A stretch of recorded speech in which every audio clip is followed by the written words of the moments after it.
నమస్తే. హైదరాబాద్‌లో శ్రీకృష్ణ జన్మాష్టమి సందర్భంగా ఒక తీవ్ర విషాదం చోటు చేసుకుంది.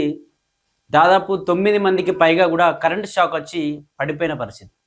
అసలక్కడ ఏం జరిగిందని జెప్పేసి వివరాల్లోకెళ్తే, ఆదివారం రోజున శ్రీకృష్ణ జన్మాష్టమి సందర్భంగా పెద్ద ఎత్తున గూడా ఇక్కడ చాలా గ్రామాల్లో ఉట్టికొట్టే కార్యక్రమాలు గావచ్చు, డీజే పాటలతో డాన్సులు గావచ్చు, రకరకాల వేషధారణలు వేస్తూ అక్కడ పెద్ద ఎత్తున పండగ వాతావరణం నెలకొంటుంది. ఉట్టి కార్యక్రమం, డీజే కార్యక్రమం అలాగే కొన్ని ప్రాంతాల్లో రథాలను పెట్టేసి విగ్రహాన్ని ఊరేగించే కార్యక్రమం ఉంటుంది. ఊరు గ్రామాల్లో ఉన్నటువంటి ప్రతి కాలనీలో గూడా టస్కర్‌ల పైన సంబంధించిన విగ్రహాన్ని కృష్ణుడిని పెట్టుకొని పెద్ద ఎత్తున గూడా తిరిగే కార్యక్రమాలు చేస్తా ఉన్నారు.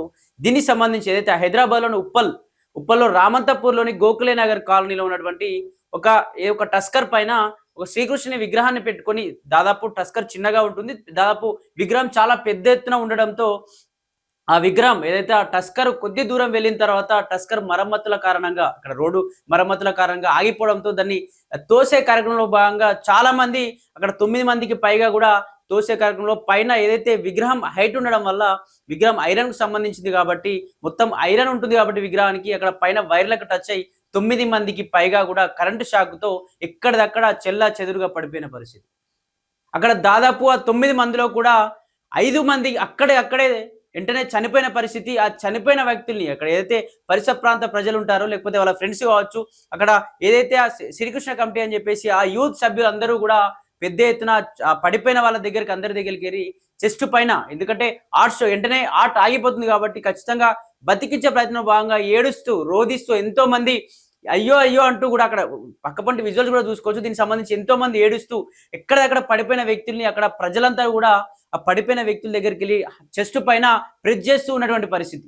ప్రెస్ చేస్తూ ఇష్టానురీత్యా కూడా చెస్ట్ పైన కొడుతూ లేవు, లేవు అంటూ కూడా కొడుతున్నా అక్కడికక్కడ 5గురు మరణించారు. ఇంకా మిగతా నలుగురిని కూడా ఈ గాంధీ హాస్పిటల్ కావచ్చు, మరికొందరిని ప్రైవేట్ ఆసుపత్రికి కూడా పంపించడం జరిగింది. దీనికి సంబంధించి వాళ్ళు కూడా క్రిటికల్ పరిస్థితుల్లోనే ఉన్నారు అని చెప్పేసి కూడా డాక్టర్లు చెప్తున్న పరిస్థితి.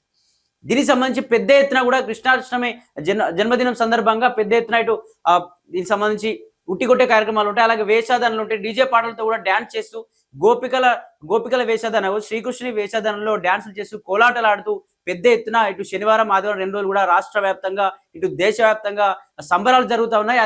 అదే విధంగా ప్రతి గ్రామంలో కూడా దీనికి సంబంధించి ఒక విగ్రహాన్ని పెట్టుకొని అంటే ఇటు గణపతి విగ్రహం లాగా అలాగే హనుమాన్ జయంతి రోజు హనుమాన్ విగ్రహం పెట్టుకున్నట్టు టస్కర్ పైన అంటే కొందరు జాలపు వ్యక్తులు కొందరు చేతుల పైన ఎత్తుకెళ్లే కార్యక్రమం ఉంటుంది. కొన్ని చిన్న ఊర్లలో కొంచెం పెద్ద ఊర్లలో పెద్ద వాడలు తిరగాలి కాబట్టి కాలనీలు పెద్ద ఉంటాయి కాబట్టి టస్కర్ పెట్టుకుని అక్కడ పెద్ద ఎత్తున విగ్రహాన్ని పెట్టుకుంటే ఆ విగ్రహం దాదాపు చాలా హైట్ ఉండడం వల్ల అక్కడ రోడ్డు మరమ్మతుల విషయంలో కావచ్చు కొంచెం ఆ టస్కర్ ఇబ్బంది వల్ల మరమ్మతుల వల్ల అక్కడ ఆగిపోతే ఆ 9 మంది నూకే కార్యక్రమం అక్కడ నూకే ప్రక్రియ పెట్టుకుంటే అక్కడ అనుకోకుండా వైర్ తీగలకు తగిలింది గమనించకుండా ఎక్కడిదక్కడ చెల్లా చెదురుగా పడిపోయాను. అందులో ఆ 9 మందిలో 5గురు ఎక్కడికక్కడే స్పాట్ డెడ్ అయ్యారు. ఇంకా 4గురు హాస్పిటల్‌లో చేరిన పరిస్థితి. అక్కడ చూసుకున్నట్టయితే చాలా మంది కూడా అక్కడ స్థానికులు కావచ్చు, అక్కడ ఫ్రెండ్స్ కావచ్చు రోదిస్తా ఉన్నారు. చనిపోయిన వ్యక్తులకి అయ్యో! మనం పెద్ద ఎత్తున ఇంత మంచి సెలబ్రేషన్ చేసుకునే పోతున్నాం. అసలు ఇంకాస్త దూరం వెళ్తే మనం ఆల్రెడీ మన ఈ రథ కార్యక్రమం కూడా ముగిసిపోయేది. ఆ దేవుడిని తీసుకెళ్ళి మళ్ళీ ఆ టెంపుల్‌లో మన ఏదైతే ఆలయంలో మళ్ళీ పెట్టుకునే వాళ్ళం. అసలు ఎందుకు ఇలా జరిగింది? అసలు ఏం తక్కువ చేశామని చెప్పేసి కూడా పెద్ద ఎత్తున అక్కడ రోదిస్తున్న పరిస్థితి. వాళ్ళ ఫ్యామిలీ మెంబర్స్ కావచ్చు, నిజంగా వాళ్ళందరూ కూడా అసలు అసలు హఠాత్తుగా ఏర్పడకుండా అసలు జరుగుతుంది అని ఆలోచన కూడా రాకుండా కూడా ఎక్కడెక్కడ చనిపోతే వాళ్ళ చనిపోయిన వాళ్ళ పిల్లలు కావచ్చు, వాళ్ళ భార్యలు కావచ్చు, వాళ్ళ కుటుంబ సభ్యులు కావచ్చు, వాళ్ళ ఫ్రెండ్స్ కావచ్చు, అక్కడికక్కడ ఎంతో మంది రోదిస్తూ వాళ్ళ శవాల్ని పట్టుకొని వాళ్ళ ఇళ్లలోకి తీసుకెళ్లిన పరిస్థితి. అక్కడ నిజంగా అసలు ఏం జరిగింది? నిజంగా ఆ వైర్‌ను వాళ్ళు చూసుకోలేదా? లేకపోతే ఆ విగ్రహం హైట్ ఎక్కువైందా? తప్పు వీళ్ళదేనా? లేకపోతే ఏదైనా కరెంట్ డిపార్ట్‌మెంటు అక్కడ వైర్‌లు ఆల్రెడీ టచ్ అవుతాయని చెప్పేసి ముందుకు ముందే దానికి సంబంధించి వైరింగ్‌కి సంబంధించినటువంటి ఏదైనా ఇబ్బందులు జరిగాయా? లేకపోతే కరెంట్ డిపార్ట్‌మెంట్‌కి ముందే వీళ్ళేమైనా హెచ్చరించారా? పలానా దగ్గర వైరు కిందికి ఉంటుంది. ఏదైతే విగ్రహానికి టచ్ అవుతుంది కాబట్టి ఖచ్చితంగా ఆ ప్లేస్‌లో వెళ్ళే వరకు ఖచ్చితంగా కరెంట్‌నన్నా కట్ చేయండి. లేకపోతే దానికి సంబంధించి ఇప్పుడు కొన్ని ఊర్లలో గణపతి విగ్రహాలు కావచ్చు, ఏమైనా విగ్రహాలు తీసుకెళ్తా ఉంటే పైన వైర్‌లు టచ్ అవుతాయని చెప్పేసి ఒక పెద్ద ఎత్తులో కట్టెను వాడతారు. చాలా మంది ఆ కట్టెతో వైర్‌ను పైకి అనుకుంటూ డీజే ఆపరేటర్లు కావచ్చు, విగ్రహానికి సంబంధించిన సిబ్బంది కూడా ఉంటారు. వాళ్ళు కట్టెతో వైర్‌లను పైకనే కార్యక్రమం ఉంటుంది. కానీ ఇక్కడ డీజే పాటలతో వాళ్ళు ఆ డాన్స్ ప్రోగ్రామ్‌లో విలీనమై ఆ రథాన్ని నూకే ఎంత ఉత్సాహంలో అంటే దేవుని మేము రథాన్ని తీసుకెళ్తున్నామని చెప్పేసి ఆట పాటలతో అటు డీజే సాంగ్‌లతో వెళ్తా ఉంటే అసలు అన్‌ఎక్స్‌పెక్టెడ్‌గా ఇంత పెద్ద విషాదకరమైన సంఘటన చోటు చేసుకుంది.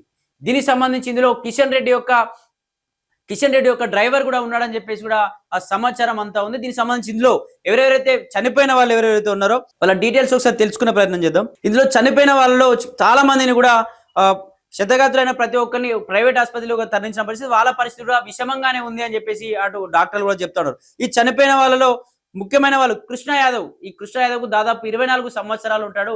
కృష్ణ యాదవ్ అనే వ్యక్తి మరియు శ్రీకాంత్ రెడ్డి దాదాపు ఇతను 35 సంవత్సరాలు గల వయస్సు గలవాడు. అలాగే సురేష్ యాదవ్ మరియు రుద్ర వికాస్ మరియు రాజేందర్ రెడ్డి దాదాపు వీళ్ళు 35 ఏజ్ దాటని వాళ్ళు, అంటే 30 సంవత్సరాలు దాటని వారు. ఇందులో పెళ్లి కాని వాళ్ళు ఇద్దరు ఉన్నారు. మిగతా వాళ్ళందరూ పెళ్ళైన వాళ్ళు, వాళ్ళ కుటుంబ సభ్యులు కావచ్చు, వాళ్ళ ఫ్యామిలీ మెంబర్స్ కావచ్చు. అయ్యో ఇలా ఎందుకు జరిగింది, ఇంత మంచి సంతోషంగా ఇంత భక్తి శ్రద్ధలతో మేము ఈ దేవుణ్ణి వేడుకుంటా ఉంటే ప్రతి ఏటా ఇంత పెద్ద ఎత్తున ఈ రథ కార్యక్రమం కావచ్చు, ఇంత పెద్ద ఎత్తున ఇది చేసుకుంటా ఉంటే అసలు ఇంత పెద్ద అపశృతి జరిగింది, అసలు ఏం లోటు జరిగింది అని చెప్పేసి కూడా అటు కుటుంబ సభ్యులు కూడా రోధిస్తున్న పరిస్థితి. ప్రస్తుతం అయితే అక్కడ నలుగురి పరిస్థితి విషమంగానే ఉందని చెప్పి కూడా డాక్టర్లు చెప్తా ఉన్నారు. మరి చూడాలి నిజంగా ఇటు కరెంట్ డిపార్ట్మెంట్ తప్పైతే కరెంట్ డిపార్ట్మెంట్ ఏమైనా దీనికి సంబంధించి మాట్లాడే అవకాశం ఉందా, లేకపోతే ఆ విగ్రహాన్ని అంత పెద్ద పెట్టడం వాళ్ళ తప్ప, ఇలా ఇటువంటి అన్ని డీటెయిల్స్ కూడా ఆ పూర్తి విషయాలు తెలియాల్సి ఉంది.